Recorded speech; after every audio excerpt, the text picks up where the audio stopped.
Let's see. Laurie Coton. You want to just like make it up as you go? Oh, I'm good at that. Would you like for me to? Yeah, I want to hear the Larry version of it. Let's start with formal one, and then we'll see how it goes. As CEO, broker, principal designer, and past president of the American Society of Interior Designers, Texas Coton House, Laurie brings a wealth of experience and knowledge to the Coton House roofing firm she has formed.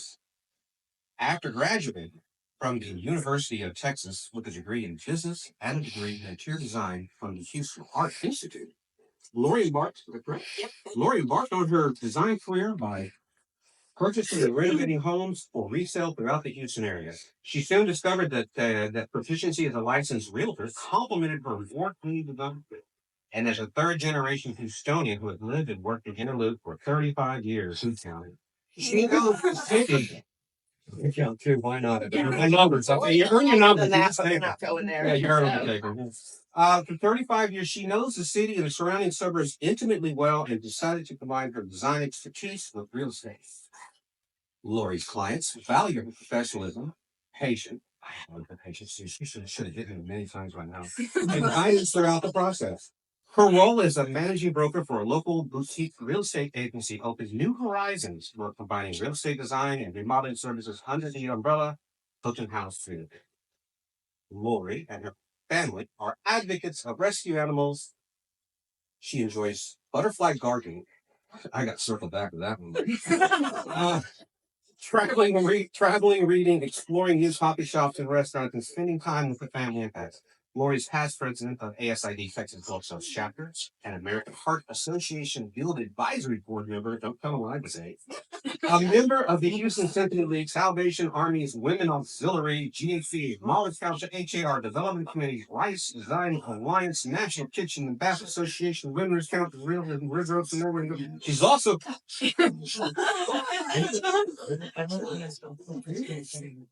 really. I drink a lot of coffee. She's also held the board position with St. John's School AFS.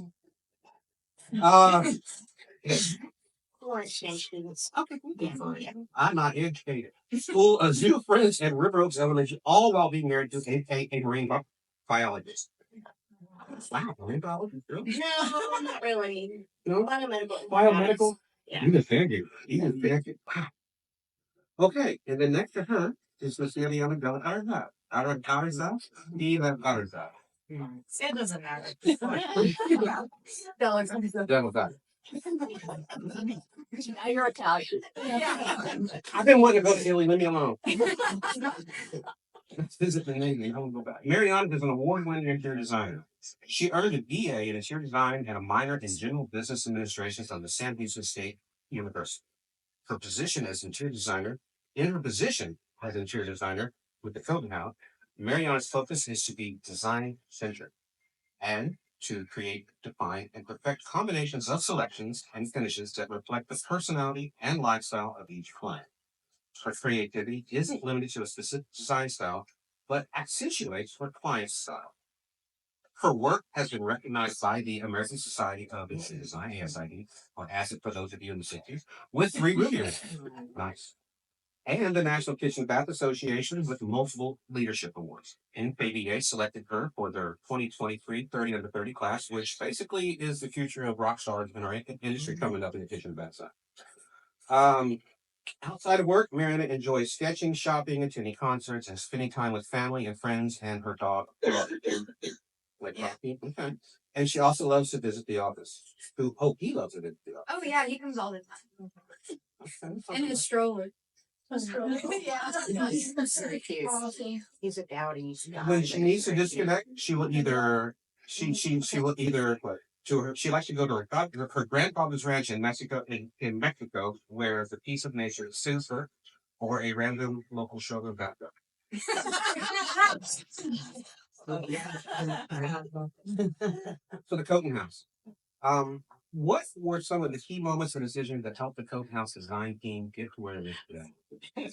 Deciding to have one. Sorry.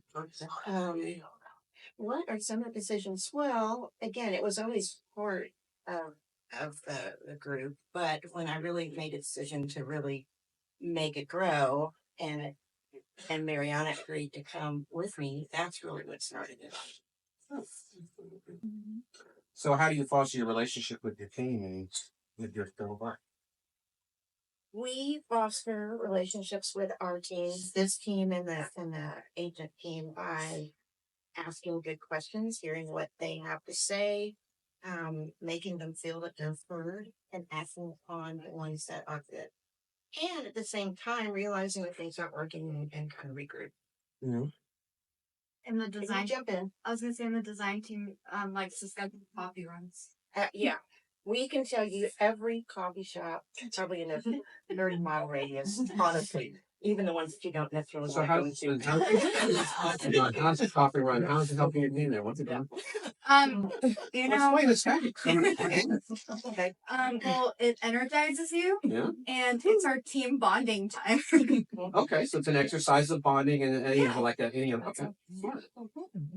So, how has your design process evolved over the years, and what are some of the key lessons you learned along the way? It's evolved in so many different ways. Oh my gosh. When I first started, it was really doing just referrals from people that I was on boards with, or people my son was in school with, and I think we've become a lot more focused and targeted. And I almost forgot the question, but working more with our favorite people that are in this room, and being more focused. How much has your design process evolved or changed since y'all first got? Hi. I'm a lot more outspoken now. Really? Yeah, y'all haven't noticed? Really? If you haven't noticed her, she's very, very, very quiet. Yeah. So we met when I was president on a board and Mariana was the student rep, and she really didn't say much. But I do remember her sitting like on this side of the table, and she'd look at me like, just with the big eyes, and really wouldn't say much. But so yeah, she's So what happened? How did you? What was your process for coming out? You said you evolved that way. You're speaking out now more. What about you changed that you are now more? It's my mindset.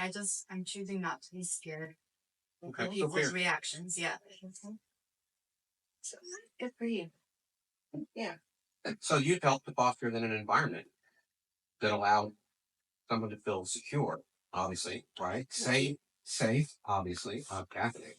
That's kind of cool. What principles guide y'all folk in creating a business? I think first of all, I used to be in sales. Those of y'all that have heard it, and one of the first sales jobs I had was at Xerox. Back in spin training was a big deal. And so in that training, which albeit was incredibly painful at that point, because you're going places for 6 weeks at a time studying. It's like, anyway, I learned how to ask really good, open-ended questions, and how to listen, and how to understand who was on what part of the spectrum per se, on how they listened, how they learned, how they would react. And so I think that we are very good at asking questions, truly finding out what's going on, listening, and using that. Cool. Anything to add there? It's gotten to the point where I think it's funny where we'll try to ask the same question at the same time. Well, you mentioned earlier in the bio about finding out. Really, what I heard in your bio is finding out how to accentuate your client's needs and your desires. So obviously, that is part of it. So help me share with us what is one of the tools that y'all use in to really get into that, to really get to know your client, find out what that client's design. Um, again, it's seeing them in their space.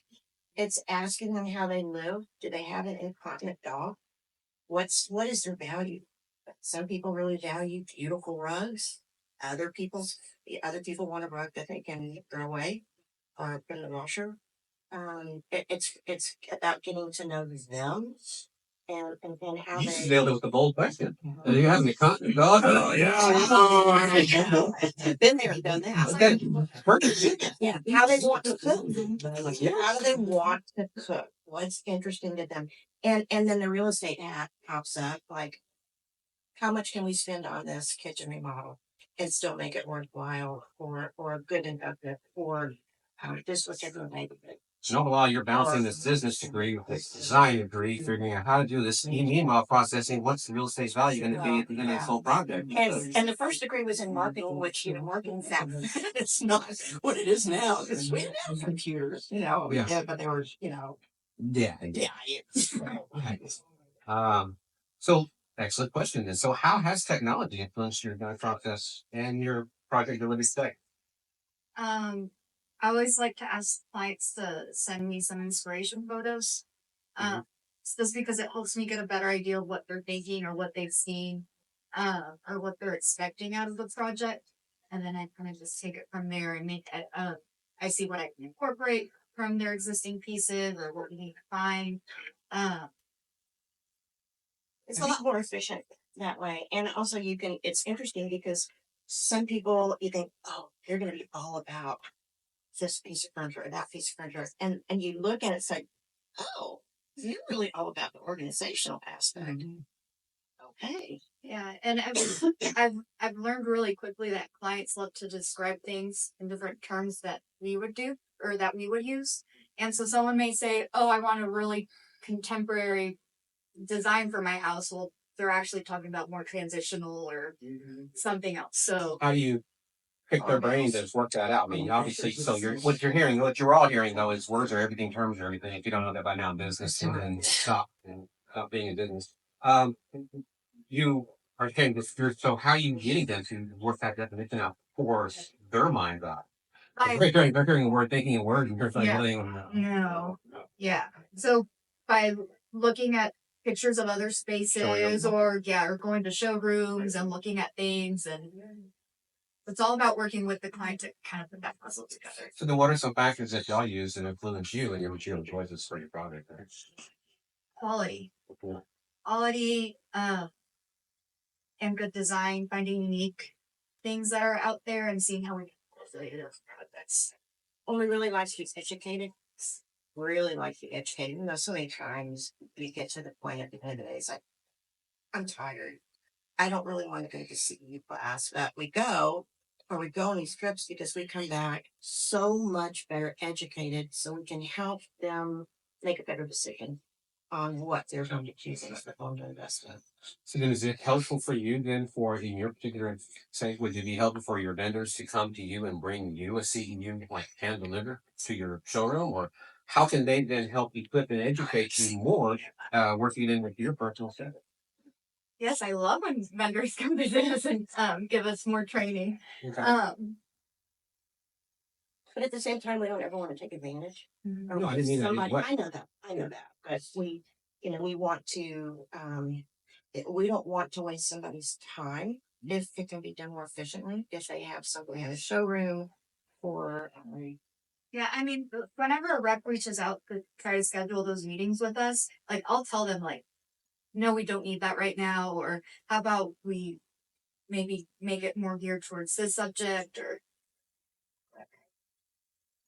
but even things that we think that we may not be interested in.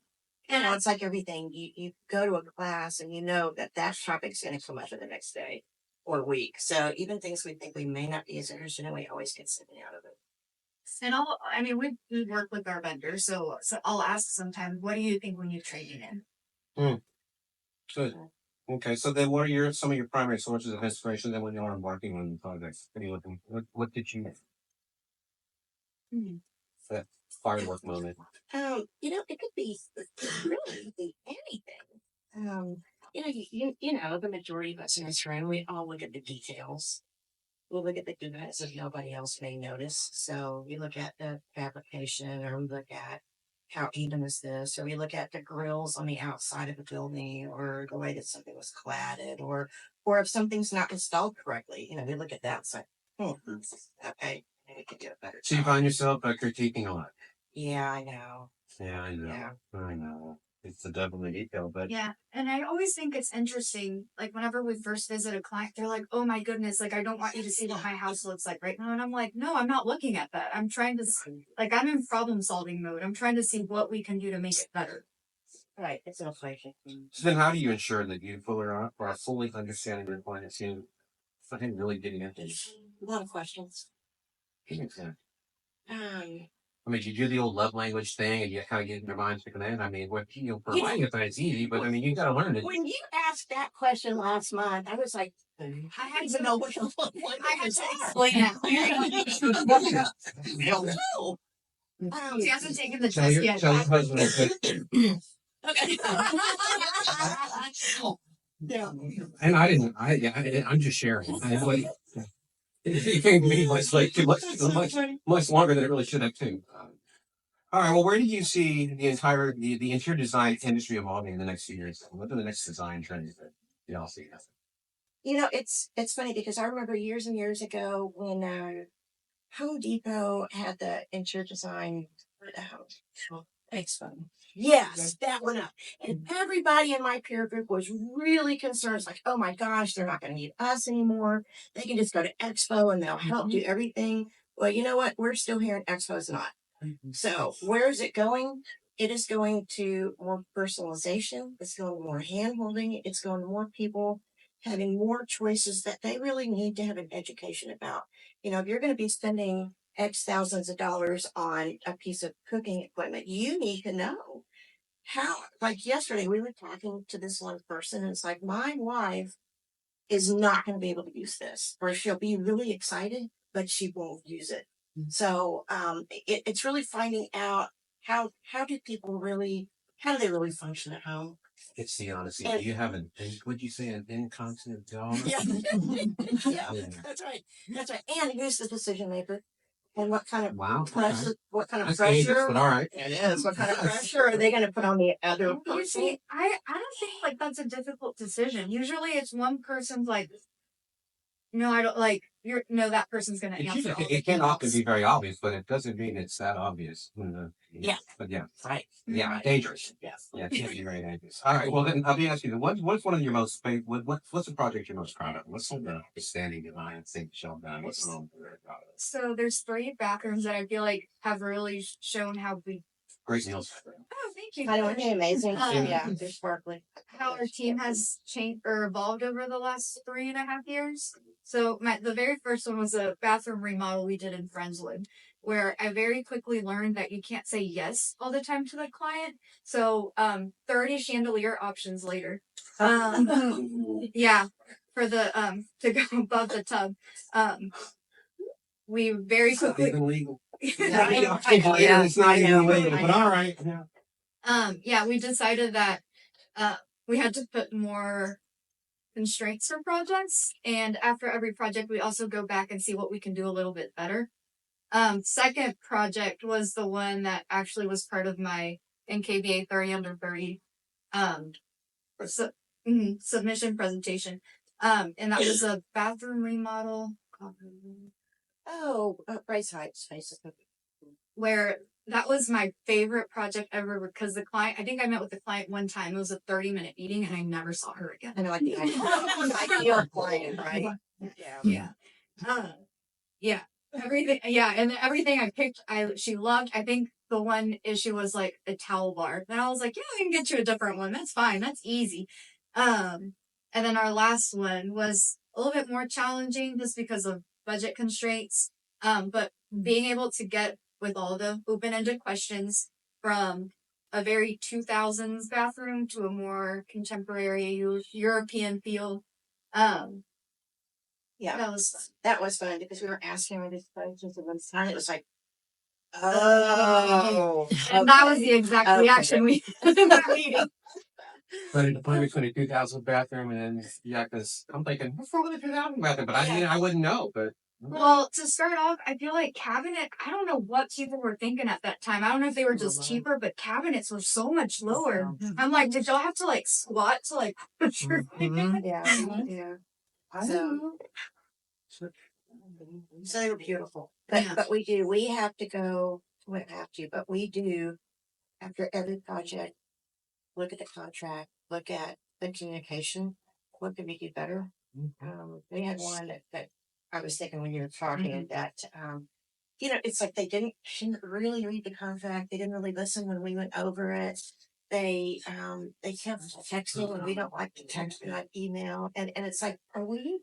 And there's a reason behind that. Like if it's I want to say if it's a not normal client, that's fabulous. Well, Challenging is often a term you Challenging. can accept. So you have challenging. Yeah, like that first project with the 30 chandeliers, the client got super mad at me because I didn't respond to a text message on a Easter Sunday. But Yeah. the 31st was the one. What, the chandelier? Yeah. and lived through that whole thing too. Yeah. But like with this particular couple, they were like, what can we do better? Can I do a video to describe what's going on? And then it's like, you know what? They're just not our client. Yeah. They're just not our client. So you begin vetting more, you begin the process of establishing boundaries and limitations. And that's, Yeah, so during I want to take you to get through, learn that process. Everything always takes longer than it should. Yeah. a while, and we're always updating it as we go. What was one of the hardest things I know from this down? Science 31 pictures. This is Easter.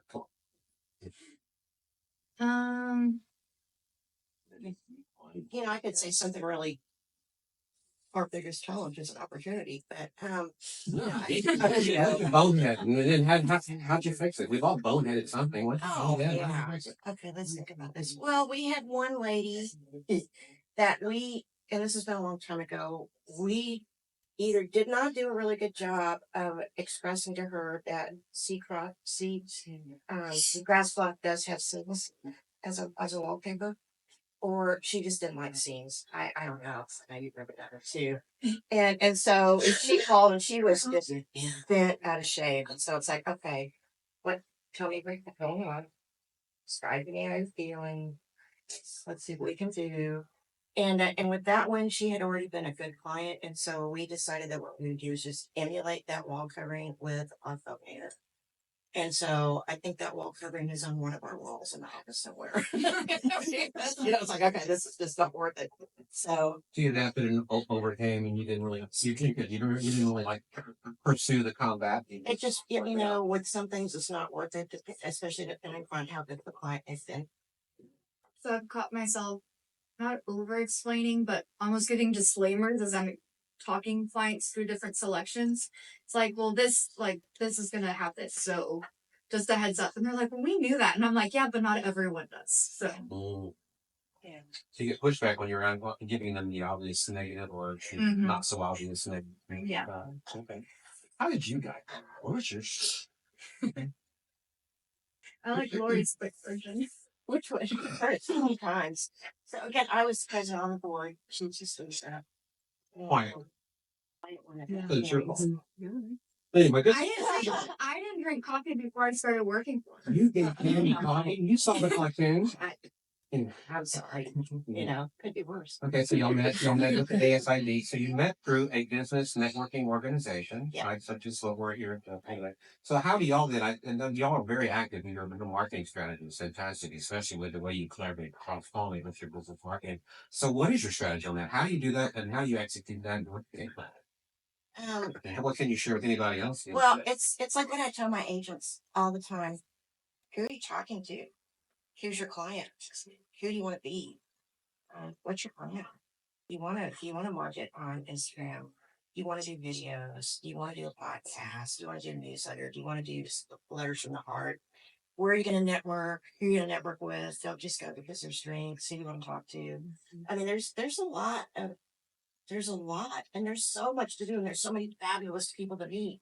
So it's being a little bit more efficient and effective by deciding what's your goal, Actually showing up. and and being consistent. It's funny because we'll go, and then we don't go very much for long. It's like, where's y'all been? What's wrong? It's all about my hair. The interview was kind of an embarrassing thing. And I think, let me preface this, because I think when you came in, I was just totally sold in my mind that I was really going to push design at that point, because it was doing just fine. Real estate was chugging along. Go ahead. Okay. So I thought she was gonna fire me from the ASID board as Suda Brett.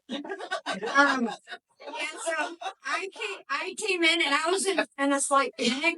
And as soon as I sit down, she goes, "Well, you can bring your kids to the office." And I'm like, I'm 23. Why would I bring kids to the office? We have a lot of people bringing kids at that point. And then I left, and I still I wasn't sure what I was here for. I wasn't either. Yeah. And I remember I got off the phone with my mom, and she goes, "So why were you there?" And I was like, "I don't know." And I was like, "But she asked me to come back in 2 weeks." So, and then I came back, and I think that was a very interesting conversation. Did you have kids when you came back? Dog. I mean, that's the job criteria. You could have borrowed some if you need. You had a dog, yeah. So Yeah. tell me about Rocky. Rocky? Yeah. He's my child. Tell me about your child. He's a Mountain Dew. He's now 4. He likes to pick his own sweaters. Yes, he's very opinionated. He's a little fashionista, but he does have the personality of an old grumpy man. Yeah, but he loves his stroller and he's very sassy. Is your grandfather an old grumpy man? Huh? The one in Mexico? No, he's not. He was a sweetheart. Yeah. Okay. Well, then who's the old grumpy man? That I get inspiration from? I don't know, movies or something. Okay. That is cute. So you actually don't mind dogs and children here. So you're You love them, right, Shannon? We love them. Yeah. So what is in the besides children and animal rescue? What is the future of the Coton House? What's your vision? 25, 10-year plan? Well, my husband keeps saying he's going to retire and come work with us, and so I don't know. I don't know if that's good or bad. I really don't know. But the vision is just keep doing what we're doing, and working with our referral partners, and helping them grow as much as we possibly can. Continue to get educated. Continue to do the marketing that we're doing, and focus on our efforts. The real estate has changed a lot in the last 5 years. I started this 6.5 years ago. It's changed a lot, but we have some amazing agents that are very, very good at what they do, and so we'll continue to support them through marketing. Hi, amazing agents. Yeah, yeah. Through the marketing that we have with Stephanie and Mariana and Shannon, and we're just going to keep doing what we're doing, but just be more efficient. Yeah, learning key processes and so forth. So, and what's your 2025 goal? 5-year goal. I have a few things in the works. Yeah. Yeah. I don't like saying what I'm going to do. Well, not goal. I mean, I expect that. I mean, but we have ambitions and dreams. I mean, if you want to travel anywhere, you can off the back go. Where's your dream job? Me, I'm open for a wine dealer. You and I you're not going there. Where are you going? Okay, what do you want to do? This is her dream. Yeah, get out of that. You can get to build spaces for people, right? So let's say, where would you, if you had an opportunity to go and design and create a space, where would you like to go? What, anywhere on the planet? Every. I can't. That's a hard question. You're Baskin Robbins, and you get one cone, one spoon. I think maybe just working on different. I love working on residential, but maybe adding a little bit more commercial and hospitality and office spaces. So maybe just more kinds of projects. Yeah, a little bit more, start branching out a little bit more and pushing the boundary. Well, very good, very good. Anybody questions? Anybody have questions for this team? And y'all been a team now for about 7 years since this, and I've seen nothing but amazing growth, amazing strength, and power coming through, and been an inspiration for me and inspiration for everyone. I don't know if you people know, but I mean, just the amount of education just in this room between these two people here and many of the other guests we had, just to me is very, very impressive. Amazing, yeah. Very amazing. So if you are a professional in need of just some professional advice, please don't feel afraid to ask any of these people.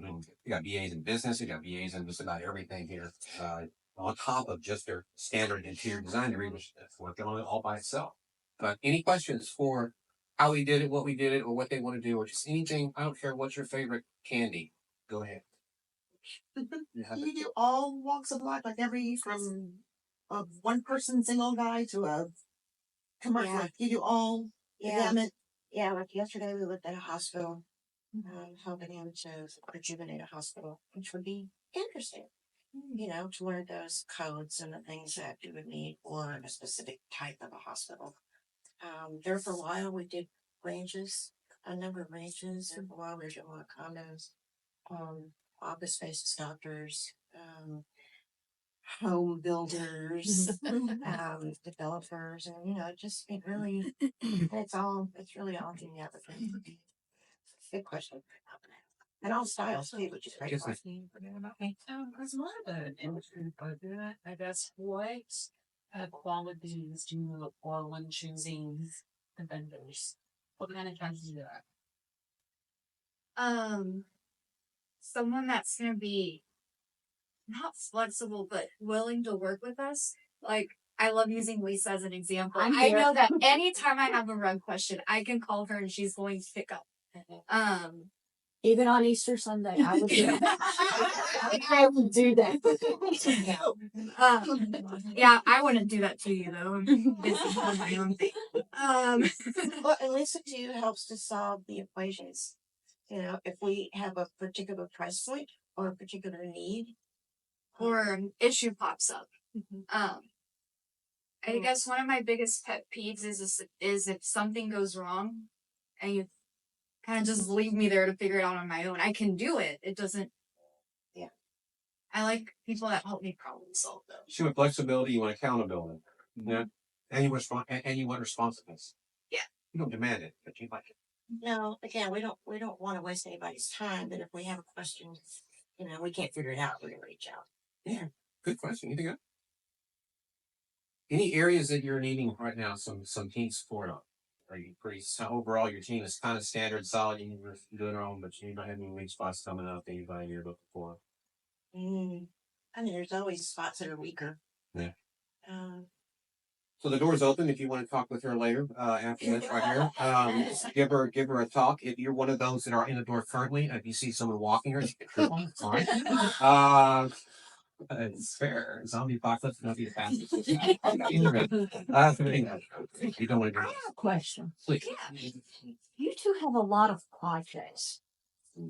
How do you juggle them?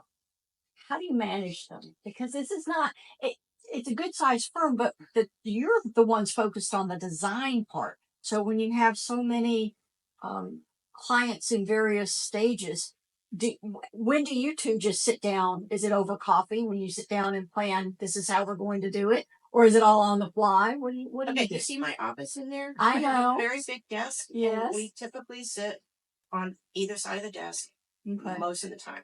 We also use a system called Basecamp, which is really cool because for those of y'all that don't know what it is, you can have a file in there for a particular client and you don't have to go back and forth with emails because everything's there. And so you know what process you're in, or you have floor plans in there, or you know, notes from a meeting, you know, things like that.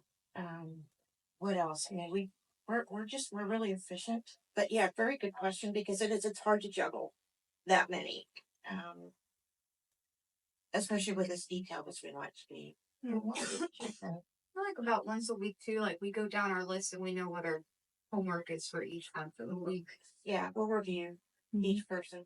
I'll give you a follow. How painful was your process in developing that discipline routine? You obviously have to have a routine when you're going to stop and work on, you know, estimates and you're going to stop and work on certain things. Have y'all got that? I said, yeah. So how painful was it, number one, to figure out what routine was needed and active? Well, we always, you know, I think probably like most of y'all, you're always seeing things that you can do better on. And so we've tried different things on keeping organized, but And we change things as needed. yes. Cool. Yeah. Any more questions? So flexibility, adaptability, good environments, listening, paying attention to what they need versus more than what you think. Anything else anybody want to add? I do. It's not for me. It's for the interior design students here. Advice for people who will be graduating soon on approaching turning into a I could have professional. talked about this one for an hour. I know. A couple of snippets. there are plenty of people here who could benefit from your experience. And but hers has been stellar and remarkable. So thank you. Listen. And how do I phrase this? I feel like a lot of students that are coming out of design program recently, there's a sense of entitlement, and I don't understand quite why. Like if I need to get down and pick something up or clean something, I'll do it. But a lot of students, it's like, no, I want to be a designer and I only want to make selections. Well, cool, but there's a lot of other things that go into being a designer, and I think that's what's missing in students right now. So listen, and if you have questions, ask questions. Be proactive, but also have common sense. Don't try to reinvent the system if it's not needed. So be humble. Enter humble, don't cannonball, walk slowly into the pool, acclimate yourself, and don't expect to own the diving board. Not till you Well do it. said. Not till you do it. Okay. Yeah. What else? Anybody? Cool. Well, thank you all for coming out. We have some mingling time afterwards, so we were trying to give you all about 10-ish minutes. I think you were free to go right now if you like, but I think I invited you about 10 minutes of jingly dangly music here with the backseat 15 boys. And my bias. Can I say something? Larry, this was all Larry's idea. Yeah, it was. He's the membership director for NKBA for the next, I don't know, 12 days or so. Yeah, and then Diana will be taking over. But I do want to say thank you for starting this series. I think it's been fantastic. It is a wonderful lunch series that I hope will keep going. I've really enjoyed it. I've learned a lot from members of our design community. So thank you, Larry. I have too. Thank you.